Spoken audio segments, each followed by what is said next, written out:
If you are a busy mom and you want to make scratch-made sourdough for your family, but you don't know how to fit it into your schedule, this video is for you. I am sharing my top time-saving tricks for sourdough. I do understand that time is a luxury, but I also believe that if you want to make sourdough bread, you can, even if you feel like you don't have time.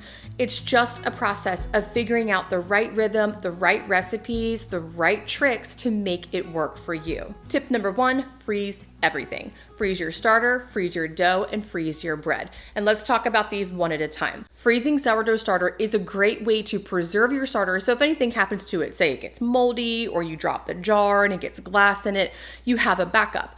But also, freezing sourdough starter is a great way to have pre-portioned starter available for discard recipes.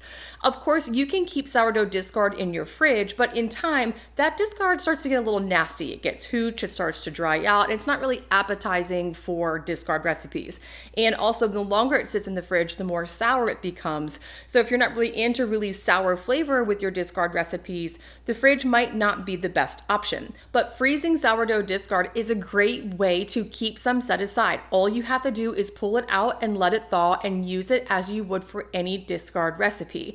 Now, you can thaw it on the counter, which will take a couple of hours. You can thaw it in the fridge, which will take overnight. Or I, this morning, actually made sourdough discard pancakes with frozen starter.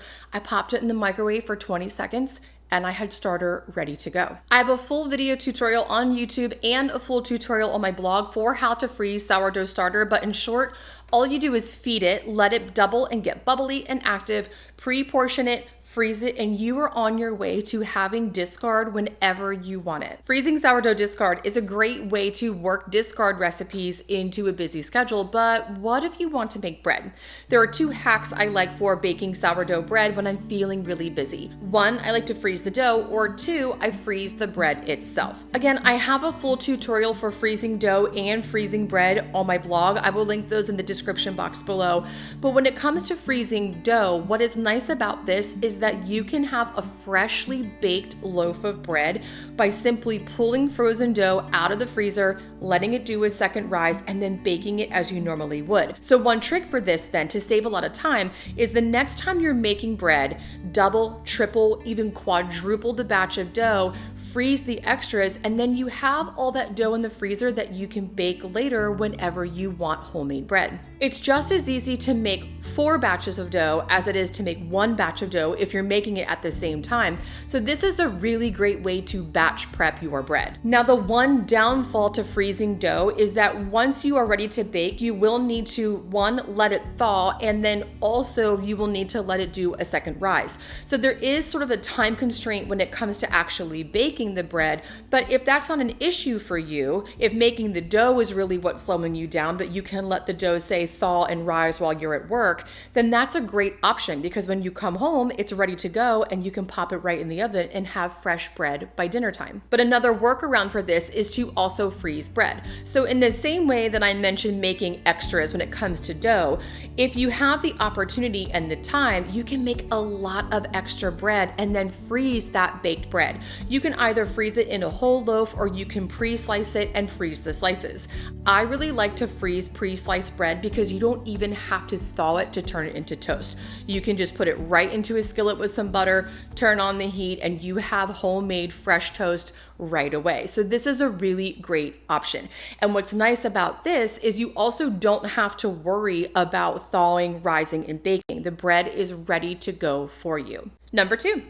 Use your fridge. So I just posted a blog about keeping your dough in the fridge recently, so I will leave that in the description box below for you. But the fridge is really nice because if you have time to, say, make the dough, but you don't have time to bake that day, you can keep your dough in the fridge for about 3 days. So that stretches out the amount of time that you have to bake the bread. So it's not some routine that you have to squeeze into just a few hours or in one day. You can do it at your leisure over the course of 3 days. Now, if it's more than 3 days, I recommend using the freezer method because the longer the dough sits in the fridge, One, the more sour it will become, which may or may not be desirable for you, but also it is still very slowly fermenting in the fridge, and in time it can overproof while it's in the fridge. So that means the texture can change, and if it's more than 3 days, it might even start to get a little bit soupy and runny and not hold its shape anymore.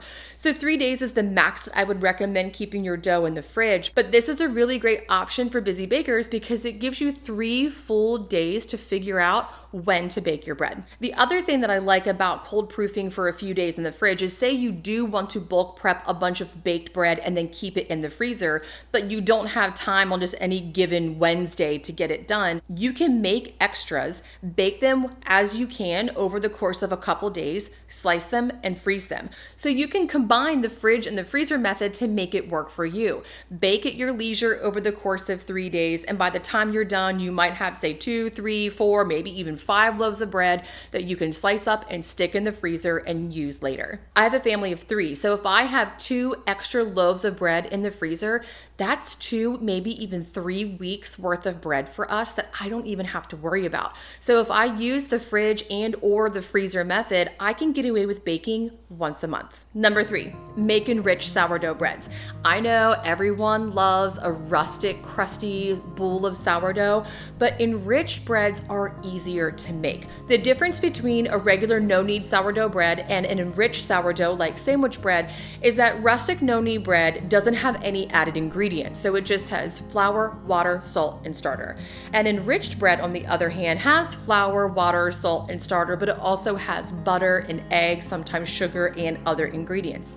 The reason why I recommend enriched doughs over a rustic no-knead bread if we're talking about baking for busy people is because enriched doughs have almost no hands-on time. A no-knead sourdough bread is no knead, but you do have to be available to do a full series of stretch and folds over the course of many hours. They're not hard to do and they only take a few seconds, but you have to be there to do them.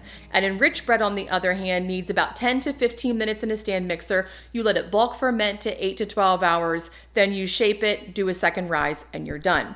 And you can even break that up with cold proofing in the fridge if you don't have time to finish up that process in one day. So even though it actually takes the same amount of time in terms of hours as a no-knead sourdough bread, you hardly have to do anything at all. While you're at work, running errands, taking the kids to school, whatever it is that you're doing, that enriched dough doesn't need you.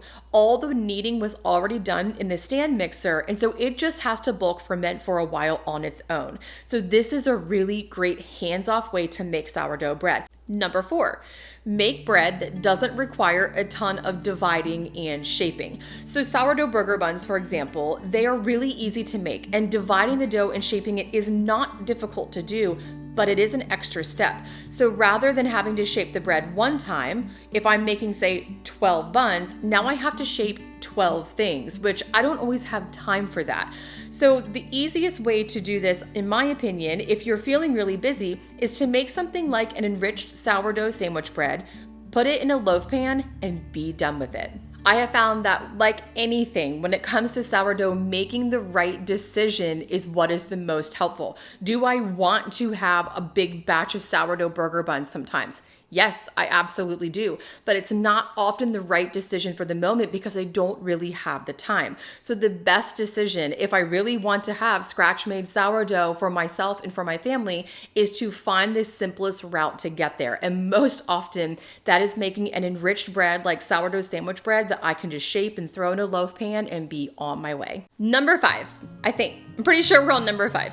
Use a proofing box. I have talked about this a lot on YouTube, but a proofing box is a busy baker's best friend. So the Bruden Taylor proofing box is the one that I use, and what this does is it allows you to control the temperature and the conditions for your bulk fermentation.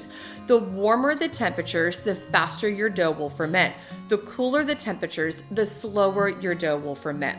So if you need to speed the dough up, say that you know you need to have your bread bulk fermented, shaped, and in the fridge by the time you need to leave for soccer practice, you can turn the temperature up and it'll speed up the process.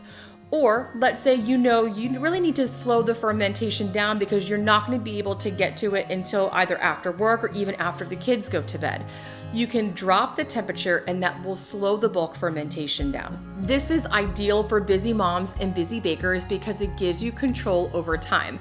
And there's nothing else in the world, I think, that gives us control over time because it's always going so fast and it feels like there's never enough of it.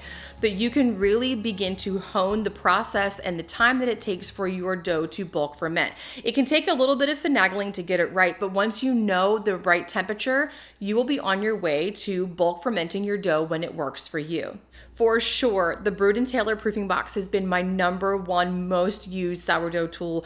I use my proofing box every single time I make sourdough bread. I'll leave a link for the Brewed & Taylor proofing box in the description box below. Another tip is to rely on no-weight sourdough recipes. Now, these are mostly going to be discard recipes, meaning that you're not going to let it bulk ferment and there's not going to be any rise in the dough, but no-weight recipes are really nice because they are no weight. These are things like pancakes, crepes, waffles, for example, that you can make with sourdough discard that you don't have to deal with the bulk fermentation time, cold proofing, or anything like that. Now, you can bulk ferment no weight recipes if you're making sourdough for more digestibility, for example, but generally no weight recipes mean no weight. But the trick, and this is combined with my next tip, is to combine those no weight recipes with bulk prepping. So if you are making sourdough pancakes, for example, make a ton of them. Make like 30 of them. And if you're doing that, I recommend using a griddle. I just actually made sourdough pancakes on my Blackstone this morning, and you're able to fit like 24 or more pancakes on that thing. Make a bunch of pancakes, make a ton of crepes and waffles or flatbreads, and then freeze them. And you can pull them out of the freezer anytime you want it. So the recipe itself required no additional time. You have a ton of it in the freezer, and things like crepes, for example, if you want one for a quick breakfast, they take 20 seconds in the microwave to warm up. So it's a really great way to bulk prep sourdough and then have it waiting for you later when you want to use it. But the trick to all of this, no matter which of these tips might resonate with you or that you want to try, is it has to be worked into your routine. Sourdough doesn't usually happen on a whim. If you have a bunch of discard in the fridge, you can make some discard recipes on a whim. But generally, sourdough does require a little bit of pre-planning. These tips and tricks can make that a little bit easier, but you will need to figure out, for example, when will you have time to feed your starter, to let it double and make your dough. That can't just happen when you're, oh, I want to make sourdough bread right now. You will have to do those things a few hours or even a day in advance. So make sure you're planning ahead and you're working ahead of the game a little bit, so that way when you want to make bread, you can actually fit it into your schedule. And along the way, hopefully these tips and tricks can help you work making scratch-made sourdough bread into your routine. Of course, everyone's schedules are different, so you will have to pick and choose what works for you. And a lot of these tips can be combined, which makes them pretty helpful. But it is important just to be aware of your schedule and what is reasonable, because making scratch-made food in sourdough should never be just one more thing to add to your plate that makes life complicated.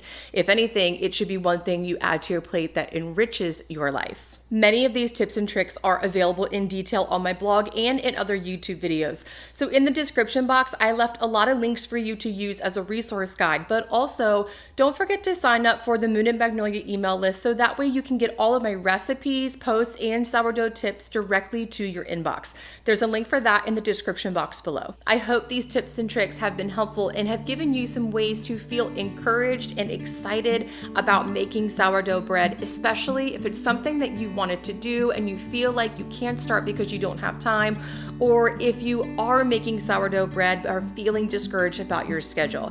Here's to making more bread in ways that are easy and useful for you. Thanks so much for stopping by Moon and Magnolia's YouTube channel, where we elevate the everyday from scratch and at home and with efficiency, and I'll see you again next time.